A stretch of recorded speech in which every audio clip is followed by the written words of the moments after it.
Bonjour, bienvenue au second webinaire Fusion Manage, qui est le PLM d'Autodesk. Nous allons vous parler des nomenclatures et variantes. Ces aspects vont vous aider dans votre travail quotidien. Ils vont vous permettre d'améliorer votre organisation et accélérer vos développements produits. Je serai accompagné et soutenu par Étienne Lochet. Je tiens d'abord à me présenter. Je m'appelle Pascal Quinche, je suis consultant PDM PLM. Bonjour à tous et bonjour Pascal. Effectivement, aujourd'hui, on va vous parler de Fusion Manage et des nomenclatures et des variantes. Mais avant toute chose, j'aimerais vous parler de l'architecture des produits d'Autodesk. D'un côté, nous avons le PDM pour Product Data Management, une solution qui est capable de gérer les données techniques et le cycle de vie, notamment des fichiers et des articles.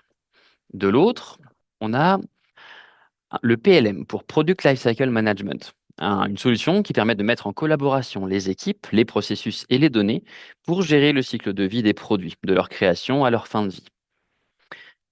Chez Autodesk, il s'agit de deux produits distincts, ce qui peut être perçu comme une contrainte, mais vous le verrez dans un second temps, cela apporte de nombreux avantages, car ils travaillent en collaboration. Le premier donc, le PDM, est une solution Vault qui est installée sur site et qui devient l'outil référence du bureau technique.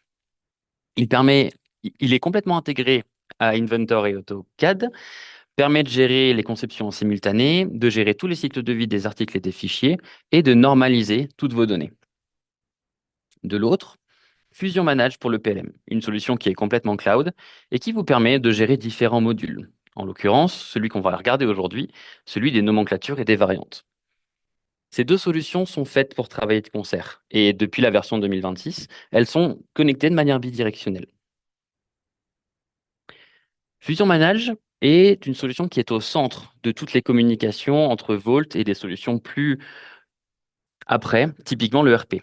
On connecte bidirectionnellement les données entre Vault et Fusion Manage, puis avec le RP ou avec d'autres solutions, typiquement avec une GED ou un logiciel de gestion de projet ou de qualité.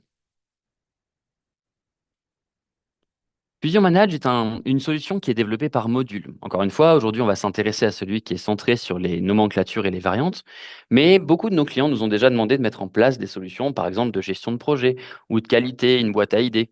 En fait, c'est une solution qui est complètement modulaire et qui peut s'adapter très bien à vos processus et à vos besoins. Et notre expertise est justement là pour vous aider à choisir les bons modules au bon moment. Si on regarde la vision globale, Fusion Manage est une solution qui s'interface directement entre Vault et d'autres solutions comme un ERP. Et c'est toute l'introduction que nous avons eue dans le premier webinaire que nous avions fait quelques mois auparavant, que vous pouvez retrouver sur notre chaîne YouTube. Aujourd'hui, donc, nous allons vous parler des nomenclatures et des variantes. Mais pourquoi ce thème en particulier? Premièrement, parce que c'est une question qui revient souvent lorsqu'on discute avec nos clients, car c'est là où on a le plus de valeur ajoutée et le plus de simplicité à mettre en place cette solution avec Fusion Manage. Si on regarde d'un point de vue global les problématiques que rencontrent nos clients, que vous rencontrez en fait, la première qu'on peut rencontrer, c'est l'incohérence des données, parce que vous pouvez avoir des versions différentes de fichiers et des données qui sont dupliquées à différents espaces dans vos répertoires. En second, une rupture entre les métiers, un manque de collaboration claire entre les différents bureaux et un travail en silo. On a aussi souvent des process qui peuvent devenir inefficaces à cause de ressaisies manuelles de l'information et des fichiers qui sont en parallèle, et du coup un manque de traçabilité. On perd l'origine des modifications et pourquoi on les a fait au départ, et quelles décisions a-t-on prises.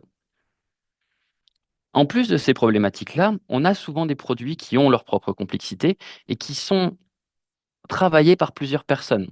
En l'occurrence, on a des besoins qui sont complètement différents en fonction du cycle de vie du produit, de la conception à la fabrication et le maintien, par exemple, avec le service après-vente. On a du coup des acteurs qui sont variés, du bureau technique à la qualité jusqu'au service après-vente, encore une fois, avec des outils qui sont eux aussi très développés. On va effectivement reparler de Vault, mais on a aussi du coup Fusion Manage, le PDM et le RP. L'objectif, comment répondre à ces problématiques?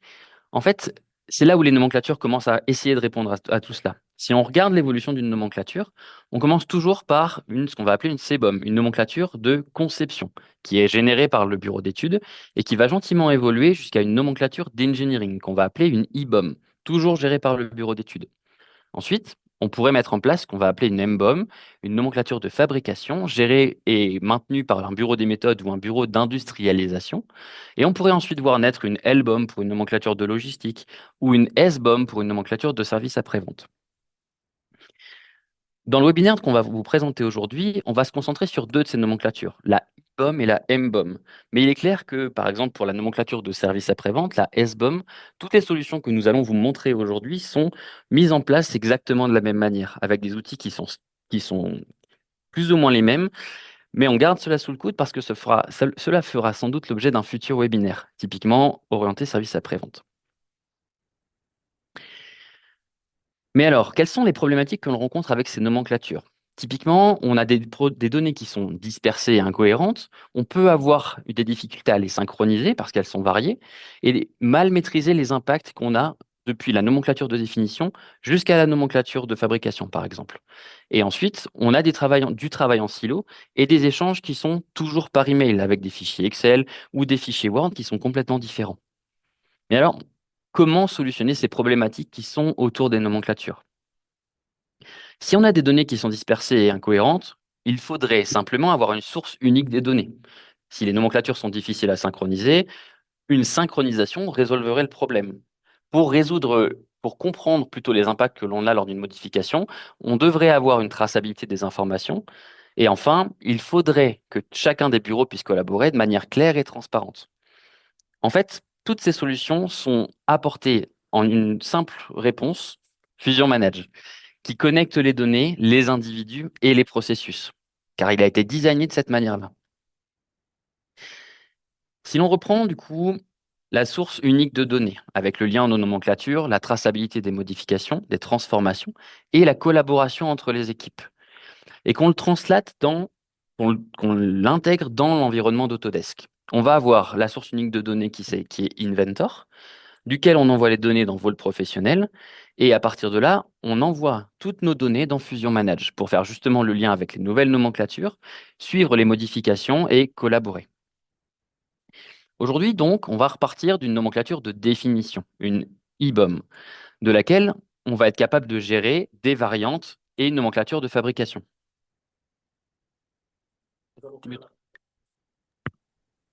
Étienne, nous allons faire la présentation sur cette structure simplifiée. Mais la structure de nomenclature peut être complexe chez nos clients, beaucoup plus complexe. Oui, tout à fait. En fait, on a choisi de prendre un exemple plus simplifié justement pour vous montrer des solutions qui sont facilement mises en place.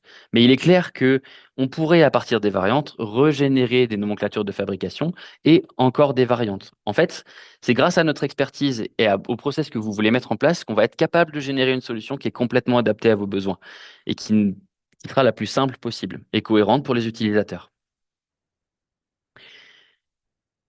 En deux mots, on va partir de vol professionnel et regarder la nomenclature de définition, la IBOM, qu'on va envoyer dans Fusion Manage pour la retravailler et voir justement comment on génère des variantes et des nomenclatures de fabrication en vue d'un jour les envoyer dans l'ERP, ce qui fera sans doute l'objet de futurs webinaires.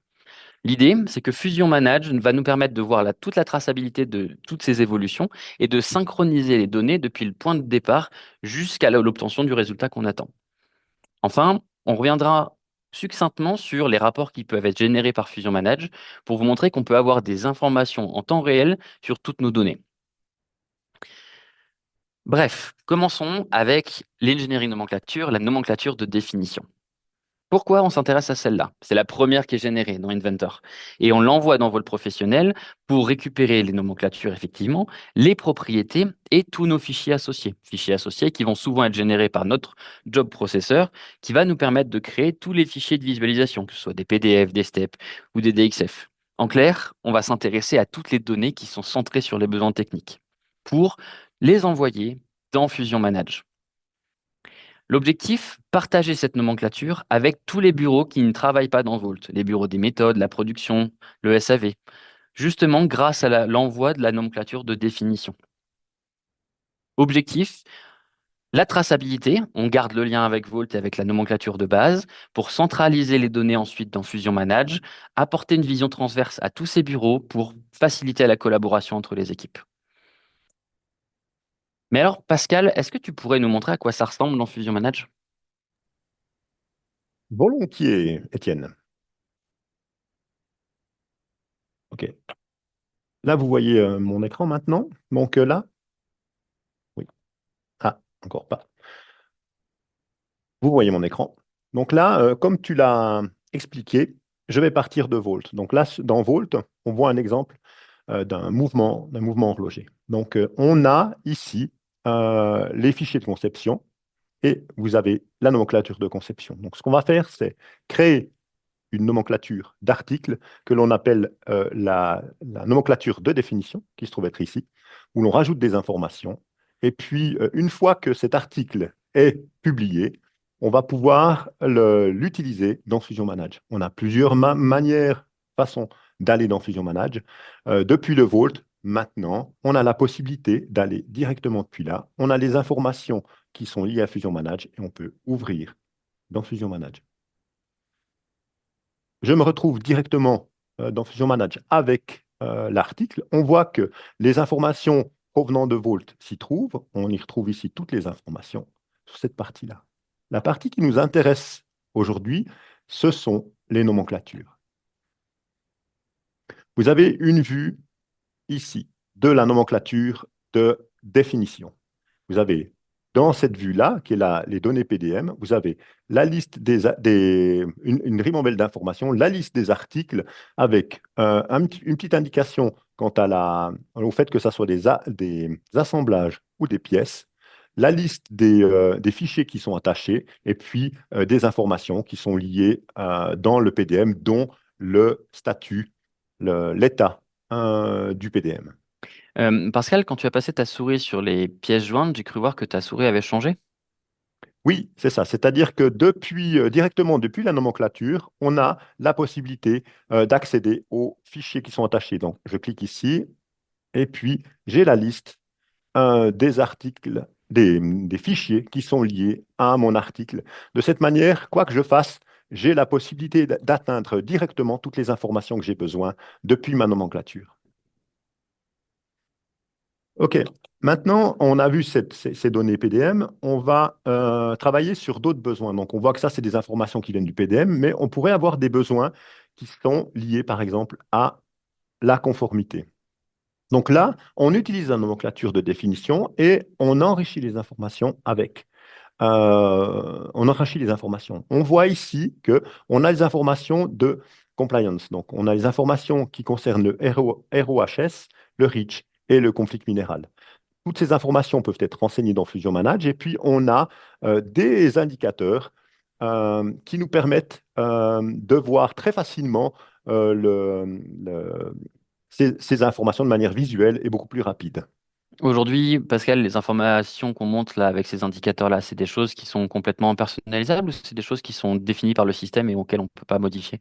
Alors, elles sont complètement personnalisables en fonction de votre structure de données et de votre processus. Donc, on peut faire absolument ce qu'on veut par rapport à ces petits indicateurs. OK. On a vu la conformité, donc ça c'est lié à des besoins qualité. Maintenant, on pourrait se projeter puis le faire pour avoir des informations pour d'autres personnes. On va parler, je vais vous montrer une vue qui s'appelle l'appro-matière. Dans l'appro-matière, on a deux parties qui nous intéressent énormément. La première, c'est de savoir si l'article il est nouveau, s'il a déjà été traité ou pas. Et un indicateur méthode qui nous permet de voir si le produit il a été industrialisé, acheté ou acheté. Euh, on voit on peut voir ici ces informations. Donc, en général, quand on regarde ces informations, on a plutôt envie de les voir sur une vue plate. Donc là, en cliquant sur la vue plate, c'est une fonction qui permet de voir les enfants du dernier niveau. Donc là, typiquement, la personne qui travaillera aux méthodes pourra voir sur les articles du dernier niveau, voir quels sont les articles sur lesquels il doit travailler. Typiquement, le renvoi, il devra travailler parce qu'il n'y a encore rien qui est défini au niveau de l'approvisionnement, des méthodes, donc savoir s'il est industrialisé ou acheté. Et du Ensuite, coup, pour la promatière, on voit les informations ici. Donc, la personne qui s'occupe de la promatière va pouvoir interagir avec les méthodes en disant, ben voilà, si cet article est industrialisé, je vais pouvoir commander la matière qui est nécessaire et d'anticiper en fait ses besoins. et du coup, on vient de voir une vue qualité, on voit maintenant une vue pour la production et les appros. Est-ce qu'on peut avoir des vues logistiques, par exemple? Oui, on peut avoir des vues logistiques. Merci de me le rappeler. On a, par exemple, je vais vous montrer sur un article avec une nomenclature un peu plus simple. Ici, je vous montre un mobile.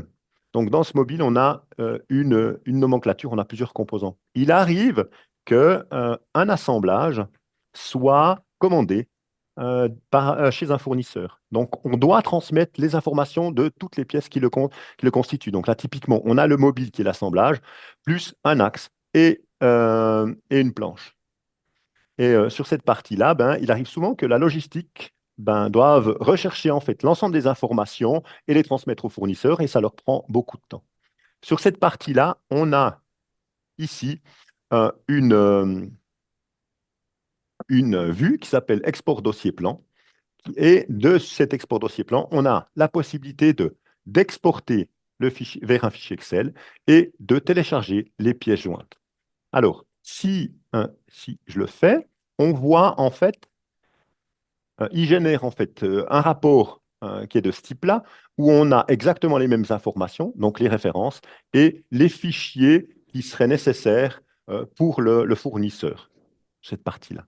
Ensuite, sur l'export de pièces jointes, il va générer un fichier zip qui contient l'ensemble des fichiers désirés à mettre à disposition du fournisseur.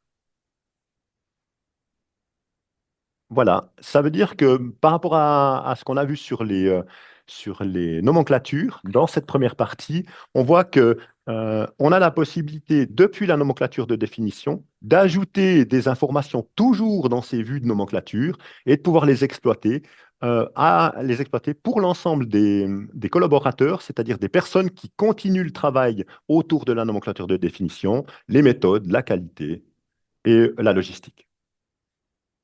Exactement.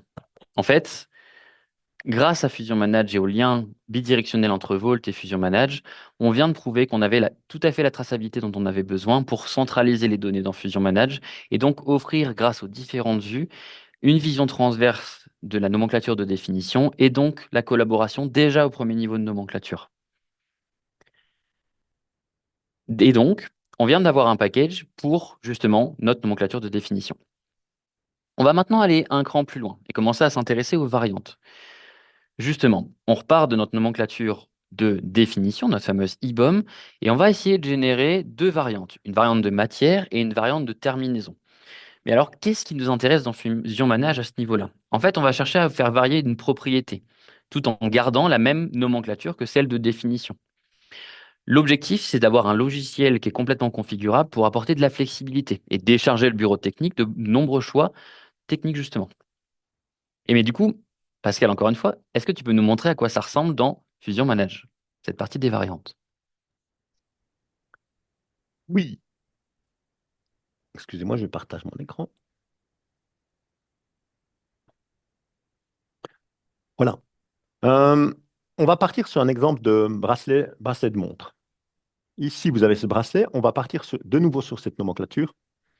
Et on a pris l'appromatière, c'est l'exemple qu'on a montré. Et qu'est-ce que l'on voit? On voit qu'en fait, dans la définition, le bureau technique n'a pas renseigné les matières. Donc, c'est chaque fois selon demande. Donc là, toute la définition se fait sans matière. L'objectif, c'est d'être agile sur la définition et d'utiliser la gestion des variantes dans Fusion Manage pour définir les matières et les terminaisons du bracelet. Pour exemple, et pour ce webinaire, nous avons mis en place une gestion simplifiée. Il peut facilement être adapté à vos besoins. Donc, je vais vous montrer ici dans la variante de définition. Ça fonctionne. Comment ça marche? Ça fonctionne sur cette base. On a toujours sur la base de la nomenclature Et ça veut. Voilà. On a la liste des composants et puis on a la possibilité de définir, donc en modifiant la nomenclature, on a la possibilité de définir si on veut créer une variante sur les composants. Donc là, typiquement, je vais prendre un composant ici et je vais sélectionner cette partie-là. On a trois possibilités. Oui, je veux créer une variante. Non, je ne veux pas. Ou bien je veux utiliser un autre article que celui qui est défini. Donc là, typiquement, sur cet exemple-là, je vais mettre non. Je vais faire enregistrer. On a alors un petit visuel personnalisable qui nous montre qu'on a déjà fait un choix sur ce composant-là. Comme ça nous embête de reprendre la totalité puis de définir ce qui se passe à ce niveau-là, on a créé un petit script, des scripts qui permettent soit d'effacer tout ce qu'on a fait, soit de compléter la nomenclature de variante à oui ou de compléter la nomenclature de variante à non. Donc là, je vais la mettre à oui, puisque c'est le seul composant que je ne vais pas prendre en compte dans la création des variantes.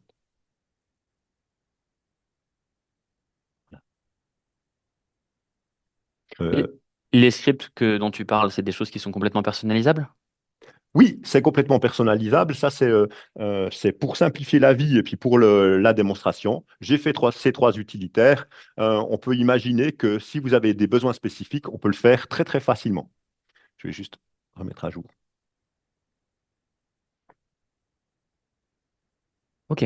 Et donc là, théoriquement, le script va avoir rempli chacune des lignes avec le Voilà, choix qu'on a fait. oui, c'est ce qu'on va voir. Je reprends la variante des validations. Excusez-moi pour ce petit souci-là. Et on voit qu'en fait, il a remplacé toutes les variantes qui n'étaient pas renseignées. Il les a remplacées à oui sur cette partie-là.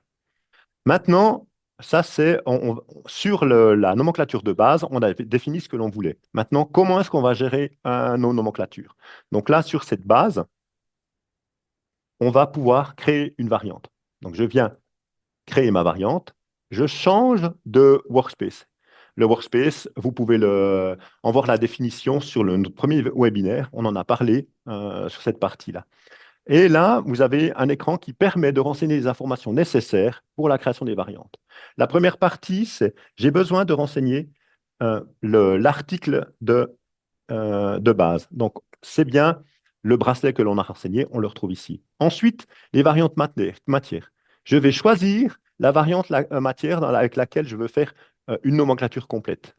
Donc, je prends l'or 1N, et puis j'ai aussi les variantes terminaison, et je vais prendre satiné. Donc, j'ai tout renseigné. Je peux encore renseigner un titre. Là, je vais juste mettre, voilà, un numéro de projet, et je fais enregistrer. Là, il va tenir compte de l'ensemble des informations que j'ai renseignées dans l'article de base et générer en fait ma nomenclature de variantes. Vous voyez ici la nomenclature de variantes, elle a été faite. Et là, je me retrouve avec tous les composants. Vous voyez les nouveaux composants qui ont été faits. On a décidé de rajouter un V sur l'ensemble des composants. On peut choisir exactement ce que l'on veut en termes de stratégie de la définition des noms. On peut mettre une codification parlante, une codification non parlante. On peut faire ce qu'on veut. Et puis, vous avez ici les informations de variantes. Donc, on voit que le composant, la goupille que j'avais sélectionnée comme n'étant pas, ne devant pas être changée, elle n'a pas été changée. Et puis, c'est la goupille de base qui a été faite. On voit les matières ici. On a rajouté une intelligence, si je peux m'exprimer ainsi, dans Fusion Manage. La partie qui nous intéresse aussi de cette manière-là, c'est de savoir maintenant qu'est-ce que ça a comme conséquence en termes de poids, par exemple. Ici, vous avez, pour toute cette nomenclature, vous avez les poids qui sont renseignés par rapport à la matière définie, et puis vous vous retrouvez avec le poids total de la matière concernée. Donc, le bracelet sera composé, pèsera 96 grammes sur pour, en or 1N. L'or 1N sera composé de 96 grammes. Voilà. En résumé, Pascal, on a repris des informations de Vault qu'on a enlevées de Vault pour pouvoir les gérer plus simplement dans Fusion Manage par d'autres bureaux.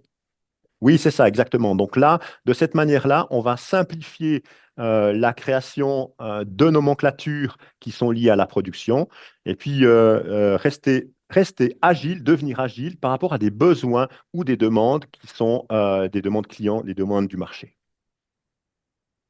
Ok. Ok, merci Pascal pour les variantes. Revenons à la présentation.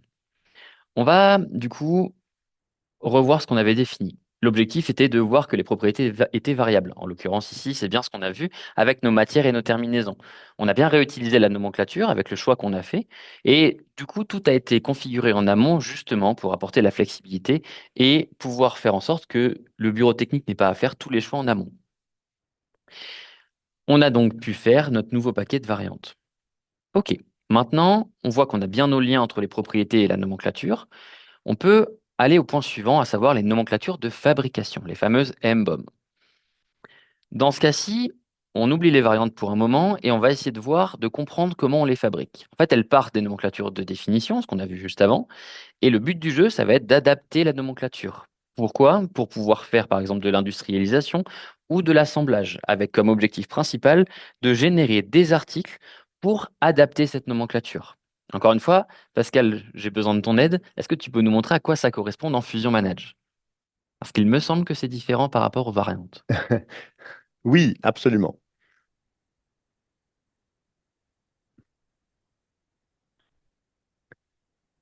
Pour la création de la nomenclature de fabrication, nous avons choisi de vous montrer un exemple d'application externe à Fusion Manage. Pour ce faire, nous sommes partis sur la base d'un exemple créé par Autodesk qui vous permet de voir qu'il est facilement possible, qu'il est possible d'utiliser des données de Fusion Manage en direct et de les mettre à jour. Nous sommes partis sur un exemple de boîte de montre. Et puis, dans Fusion Manage, nous avons une section qui s'appelle Manufacturing BOM. Et nous avons créé un petit bouton ici qui permet d'accéder à cette application. Donc, je vais cliquer dessus et atteindre cette application. Une application qui est intégrée à Fusion Manage, c'est ça? Oui, qui se connecte à Fusion Manage pour donner les informations directement dans l'application, dans cette suite utilitaire. Qu'est-ce que l'on voit? Première partie, on voit sur la gauche, ici, une représentation 3D de l'assemblage. Elle n'est pas juste là pour faire beau, on peut l'utiliser, elle est bien utile pour définir quels sont les composants. Dans la plupart des cas, les références qui sont utilisées ne sont pas du tout parlantes et sont difficiles à interpréter. On a souvent des erreurs. Donc là, la possibilité est de cliquer sur le composant et vous voyez directement quel est l'article qui est impacté. Si je viens ici, vous avez celui-là. Donc ça, sur cette partie-là, on se rend compte que tout est ça simplifie énormément le travail. Sur la partie centrale, vous avez la nomenclature de définition telle qu'elle vient du bureau d'études. On voit qu'ici, on a différents niveaux. On a un fond, lunettes et carrure. Sur la partie de droite, vous avez la nomenclature de fabrication, celle que l'on désire avoir dans notre ERP pour la GPAO, pour la gestion de production. J'ai déjà créé deux niveaux qui m'intéressent. Le premier, c'est glace et fond assemblé. Et le deuxième, c'est glace et lunettes assemblées. Je vais en créer un troisième qui s'appelle carrure assemblée. Là, elle vient ici. Maintenant, je vais créer cette nomenclature qui va être différente de ce que je vois ici. Première partie, je vais travailler sur la glace, glace et fond. Je viens ici. On voit ici qu'on a la glace, je viens ici, glace et fond. Je peux voir en fait qu'on a le fond ici. Est-ce que tu peux cliquer dans l'affichage de gauche, Pascal? On a toujours la petite fenêtre. Clique à côté dans le. Voilà, ouais, c'est bon. On a le fond, la glace, on a un joint, mais qui est un joint d'étanchéité, et le joint glace-fond. Donc là, typiquement, le joint d'étanchéité ne nous intéresse pas. Donc je vais, dans cet assemblage, je vais ajouter donc ma glace, mon fond, et c'est bien celui-là, et celui-là, le joint de fond. Je vais afficher tous les objets. Voilà. Donc là, je vois que j'ai mis cette partie-là, le joint de fond qui est ici, le joint d'étanchéité. Je ne veux pas le mettre dans ce premier assemblage. L'idée, c'est de créer, d'assembler avant l'assemblage de la boîte. Ensuite, on fait la même chose au niveau de la glace lunette. Donc sur la glace lunette, j'ai ma glace que je peux ajouter. Elle est ici. J'ajoute ma glace, j'ajoute ma lunette. Je vais regarder quel joint est nécessaire. Oui, c'est bien celui-là. Et puis, ce joint-là, c'est bien le joint d'étanchéité qui est lunette carrure. Donc, je ne le mets pas. Ensuite, je- Pascal, avant, on voit qu'on a deux couleurs là. C'est quelque chose qui évolue au fur et à mesure de ta construction? oui, alors vous voyez ici, merci de noter cette partie-là. Vous voyez ici que tous les composants qui ont été traités sont en vert et puis les composants qui sont en rouge. Vous avez la possibilité, en venant ici, de cliquer sur cette partie-là pour voir concrètement qu'est-ce qui a été fait et qu'est-ce qui reste à faire. Voilà. Donc, à tout moment, vous pouvez regarder en disant, tiens, qu'est-ce qu'il y a encore à faire? Quel travail qui est encore nécessaire de faire? Là. Donc, maintenant, ici, je vais parler de la carrure. Donc, sur la carrure, je me positionne dans la nomenclature de fabrication et je viens créer la carrure. Donc, première chose, je vais mettre la carrure. Ensuite, regardez, j'ai le tube de couronne, je l'ajoute aussi. J'ai les tubes de poussoir, il y en a deux, on les voit ici, je les ajoute aussi. Et puis, je vais ajouter les deux poussoirs. Voilà. La couronne, eh ben, je ne vais pas la mettre au niveau de la carrure, je la rajouterai au niveau de la boîte, juste après. Voilà, maintenant j'ai fini mes trois niveaux. Ce que je peux faire, c'est faire le niveau supérieur, qui est la boîte, qui est donc l'assemblage de ces trois sous-niveaux avec les composants d'interaction. Donc là, je viens sélectionner cette partie-là et je viens rajouter mon joint de fond, le joint de lunettes et puis la couronne. J'ai aussi la possibilité d'ajouter d'autres composants. Là, typiquement pour l'exemple, ben, je me dis que j'aimerais bien ajouter une tige. Donc, je viens ajouter un composant qui n'a rien à voir avec la nomenclature. Super. Tu fais des mots. Oui, c'est ça. Hein.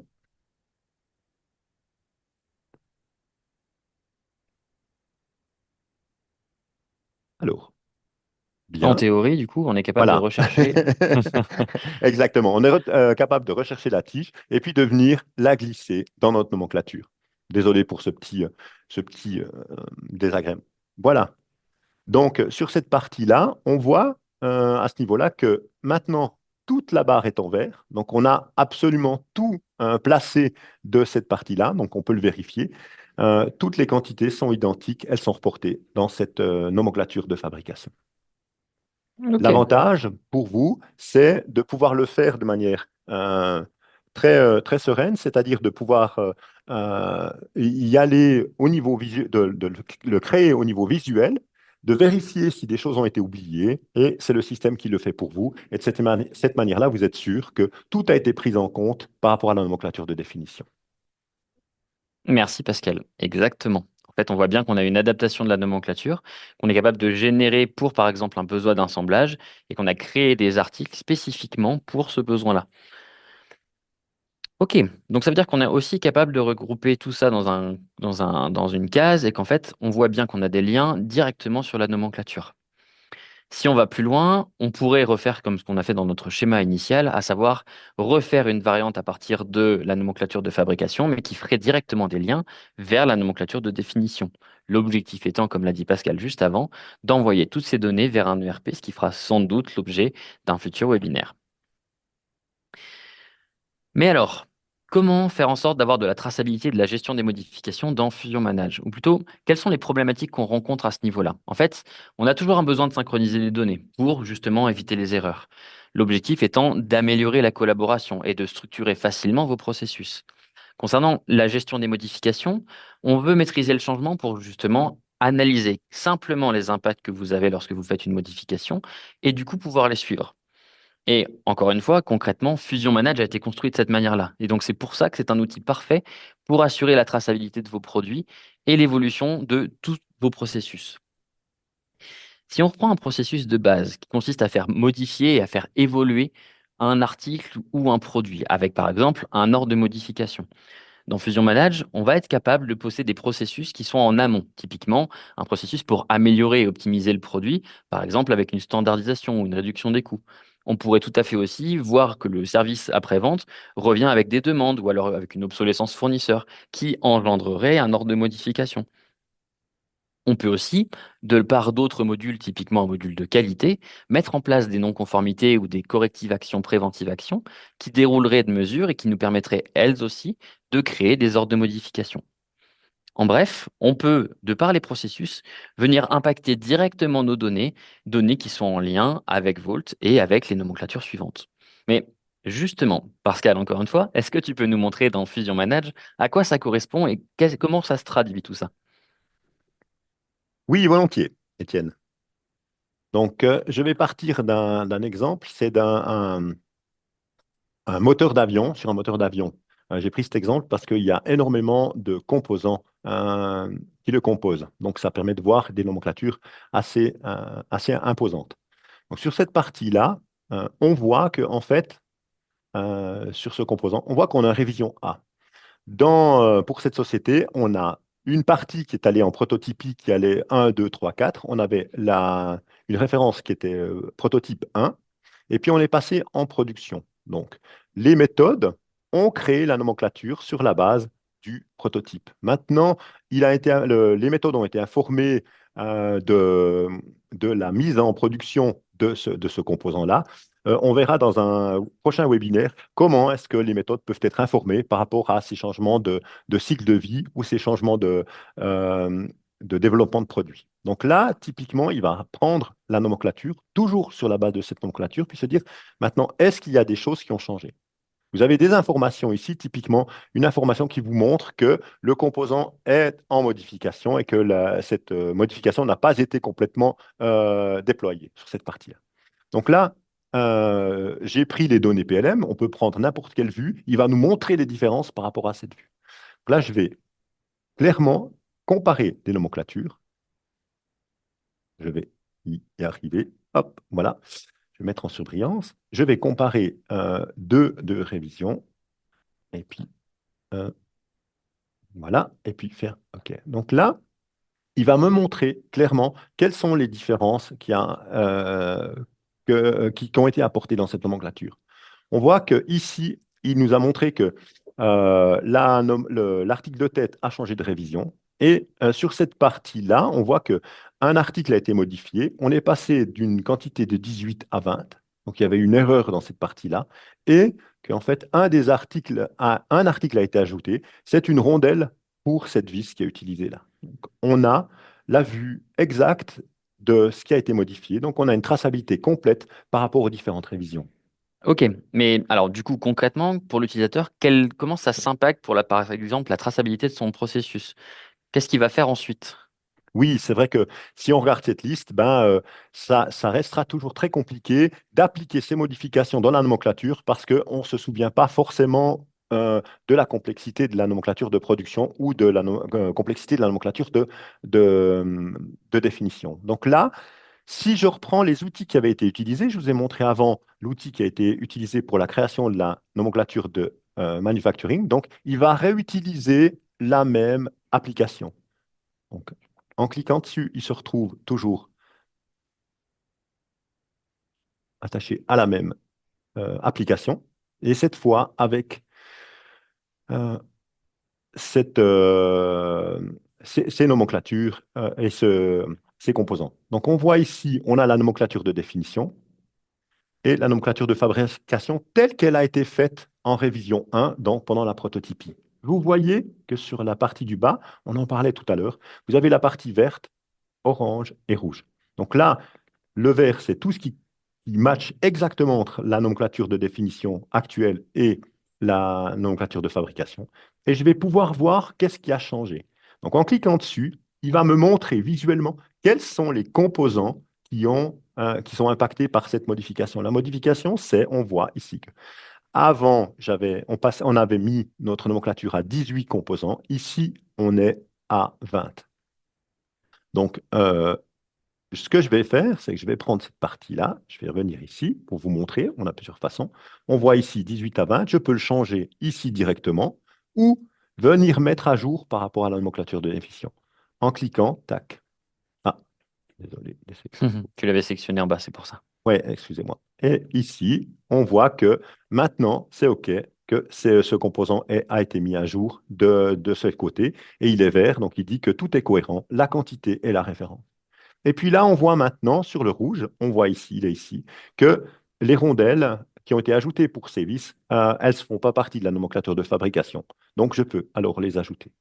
Et là, on voit que l'ensemble des composants, on le voit aussi au travers de cette ligne, l'ensemble des composants ont les quantités nécessaires et se retrouvent être dans la nomenclature de fabrication. Donc, on a des outils qui permettent de travailler efficacement. Donc, ils vont vous aider quant à la création de nomenclatures, à l'évolution des nomenclatures, parce que c'est souvent là que le bas blesse. Lorsqu'on a des modifications et qu'il y en a plusieurs qui sont imbriquées, eh bien, c'est extrêmement compliqué d'appliquer des modifications sur des nomenclatures de fabrication. Exactement. Merci beaucoup, Pascal. Ok. On vous a montré toute la traçabilité justement de l'évolution des nomenclatures et comment on était capable de générer ces différentes variantes et ces différentes nomenclatures de fabrication. On va s'intéresser maintenant au rapport en temps réel qu'on est capable d'obtenir avec Fusion Manage. Notamment parce que justement, l'objectif principal est d'avoir la visibilité en temps réel, d'un point de vue projet, de récupérer les informations simplement pour avoir un suivi qui est facile à faire et justement prendre les meilleures décisions à un instant T avec les données qu'on a, sans forcément aller chercher l'information dans chacun des bureaux. Est-ce que Pascal, avant que j'attaque la conclusion, est-ce que on peut aller retourner dans Fusion Manage pour que tu nous montres rapidement les quelques rapports qu'on a créés justement en lien avec tout ce qu'on vient de nous montrer avec les quelques nomenclatures qu'on a faites? Volontiers, Étienne. Je reprends la main. Vous avez ici, vous voyez la page d'accueil de Fusion Manage et la partie principale concerne les tableaux. Donc, on voit j'ai mis quelques tableaux ici. On a la possibilité d'en rajouter comme on le désire. Il y en a énormément.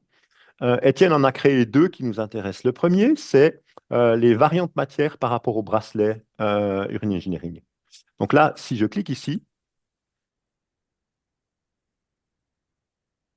je vois en fait, attendez, je vais juste faire, excusez-moi, je vais juste faire un refresh, puisque je n'ai pas rafraîchi ma page, et puis l'article que l'on avait créé n'y figure pas. Voilà, c'est bon. Maintenant, on voit l'Orin N alors qu'il n'y était pas. Je n'avais pas rafraîchi ma page. On voit en fait que sur la base de notre nomenclature de définition sans variante, sans définition de matière et de terminaison, eh bien, on a toutes ces variantes qui ont été créées. Donc, je peux simplement, je vais juste mettre ici, voilà.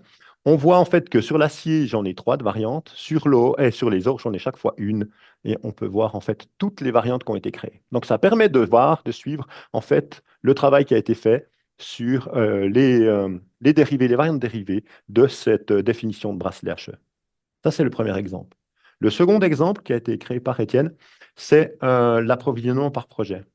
On a parlé du travail d'approvisionnement qui devait être fait sur la base de notre nomenclature. Ici, vous avez un résumé sur deux projets, l'Open Movement qu'on a vu et puis le bracelet HE. On voit que il y a des composants qui sont achetés, qui sont verts, des composants qui sont, non, qui sont fabriqués en vert, qui sont achetés en orange, et puis toute cette partie-là n'a pas été définie. Donc on se rend compte du travail qui nous reste à faire. Donc on peut suivre l'activité et voir où on en est en temps réel sur des projets de ce type-là. Ça permet pour vous, donc, de suivre clairement l'activité, d'avoir des indicateurs qui correspondent à votre activité et de suivre l'ensemble des processus ou d'évolution des produits jusqu'à la direction. Et il me semble, Pascal, en plus, que justement, on est capable de choisir la forme que ces rapports prennent. Tout est personnalisable. Oui, absolument, on le voit dans ces exemples-là. Toi, tu as utilisé le donut c'est plus un camembert, mais un donut sur les variantes, et puis un tableau qui permet de le faire, mais vous pouvez personnaliser comme vous le voulez, et puis vous pouvez le faire sur l'ensemble des informations, soit en termes de processus, soit en termes de produits. Vous pouvez le faire comme vous le voulez. Donc c'est très intéressant d'avoir ces informations qui permettent de suivre d'un seul coup d'œil l'évolution. Merci, Pascal. Pour conclure ce webinaire et passer aux questions, on vient de voir que Fusion Manage est capable de relier vos processus à vos données pour vous permettre de suivre une modification et ses impacts sur la nomenclature de définition. Grâce à la traçabilité du système et à la synchronisation des données, vous êtes ensuite capable de modifier les différentes nomenclatures. Gardez cependant en tête que c'est toujours les individus qui font la différence pour qu'un projet soit une réussite. Et c'est précisément dans cette optique que Fusion Manage se concentre sur la réussite de chacun, en intégrant l'ensemble des processus de votre entreprise, ainsi que les tâches et les responsabilités de tous les intervenants, qu'ils soient internes ou externes. En bref, Fusion Manage est la solution idéale à intégrer après vol professionnel pour vous assurer la centralisation des données, la collaboration des équipes et toute la traçabilité de vos choix pour envoyer des informations dans votre ERP. Merci beaucoup pour toute votre attention. Est-ce que vous avez des questions?